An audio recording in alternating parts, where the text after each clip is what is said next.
Nidadavolu assembly నియోజకవర్గానికి ప్రధాన సమస్యల్ని జనసేన మనకి కందుల దుర్గేష్ గారిని గెలిపించిన వెంటనే మేము ఈ సమస్యల్ని అతి తక్కువ సమయంలో మీకు తీర్చడానికి సంసిద్ధంగా ఉన్నాం.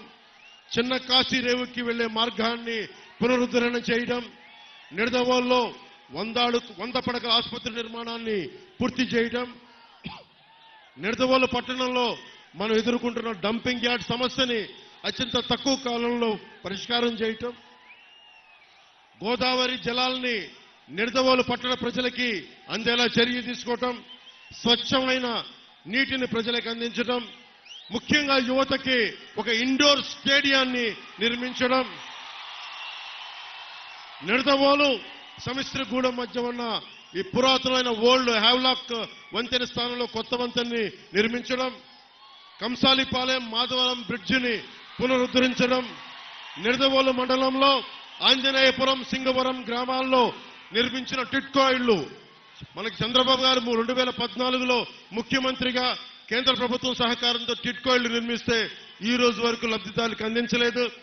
మన కూటమి ప్రభుత్వం రాగానే లబ్ధిదారులందరికీ టిట్కో ఇళ్లని అందిస్తాం. అర్హులైన ప్రతి ఒక్కరికి టిట్కో ఇళ్లని అందిస్తాం. పెరవలి మండలం కేంద్రంలో బస్ స్టాండ్ నిర్మిస్తాం. పెరవలి ప్రభుత్వ ఆసుపత్రిలో మన నేషనల్ హైవే 16కి రోడ్డుకి కొంచెం ఇబ్బందిగా ఉంది. అరటి రైతులు ఇతర రైతాంగం ప్రజలు తణుకు వెళ్ళడానికి ఆ కటింగ్ ని వెంటనే రాగానే వచ్చే చర్యలు తీసుకుంటాం.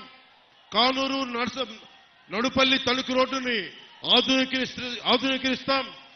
ముక్కాల నుండి పెరవలి వరకు రోడ్డుని ఆధునీకరణ, మర్రెపాలెం బ్రిడ్జిని అందరికి అసౌకర్యంగా ఉంది, దాన్ని వెడల్పు చేయటం, నిడదవోలు అసెంబ్లీ నియోజకవర్గంలో జగన్ పాలనలో రోడ్లు గుంతలమయమైపోయింది.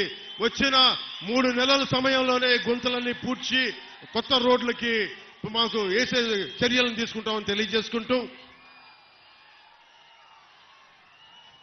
జనసేన టీడీపీ బీజేపీ కూటమి చేపట్టబోయే ముఖ్య కార్యక్రమాల్లో ప్రతి చేతికి పని, ప్రతి చేనుకు నీరు, ఇదే జనసేన టీడీపీ బీజేపీ కూటమి లక్ష్యం.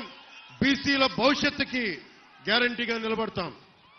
మీరు పోలవరం ప్రాజెక్ట్ ఇందాక తణుకులో మాట్లాడుతా ఉన్నా, ఈ ఇరిగేషన్ మంత్రి ఉన్నాడు వైసీపీ మంత్రి, పోలవరం ప్రాజెక్ట్ ఎప్పుడంటే అబ్బని తీయని దెబ్బ ఎంత కమ్మగా ఉందరో అబ్బా అని దానికి డాన్స్ ప్రాక్టీసులు తప్ప ఎవరైనా మంత్రి పోలవరం ప్రాజెక్ట్ ఎప్పుడు నిర్మిస్తారంటే మేము పలానా సమయంలో నిర్మిస్తాం బాధ్యతగా మాట్లాడటం.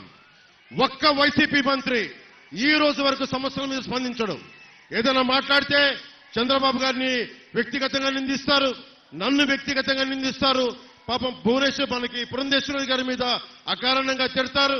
అంతే తప్ప మనం అడిగిన దానికి ఒక్కదానికి సమాధానం చెప్పరు. మేమేం అడుగుతున్నాం? ఉపాధి అవకాశాలు ఏమైనాయి? పోలవరం ఎప్పుడు పూర్తవుతుంది? లేదంటే మనకు పోలీసులకి టీఏలు డిఏలు వాళ్ళకి సరెండర్ లీవ్స్ కి డబ్బులు ఎందుకు చేయట్లేదు? కాంట్రిబ్యూటరీ పెన్షన్ స్కీమ్ ని మీరు రద్దు చేస్తానని చెప్పారు, ఎందుకు రద్దు చేయలేదు? పోలవరం ప్రాజెక్ట్ నిర్మించలేదు. చిన్న చితక నీటి తరహా ప్రాజెక్టులని ఎందుకు పూర్తి చేయలేదు? ఏ ఒక్కదానికి సమాధానం అడిగినా డిఎస్సి నోటిఫికేషన్ ఎందుకు చేయలేదంటే మమ్మల్ని, మా కుటుంబ సభ్యుల్ని అందరినీ పచ్చిగా తిడతారు. ఇలా బూతులు తిట్టే వాళ్ళందరికీ ఒకటే చెప్తున్నా, భవిష్యత్తులో జనసేన, భారతీయ జనతా పార్టీ చాలా బలమైన సంస్థాగత నిర్మాణంలో తెలుగుదేశం పార్టీ ప్రభుత్వం స్థాపించబోతుంది. ఒకళ్ళొకళ్ళకి తాట తీసి కింద కూర్చోబెడతాం, మర్చిపోకండి.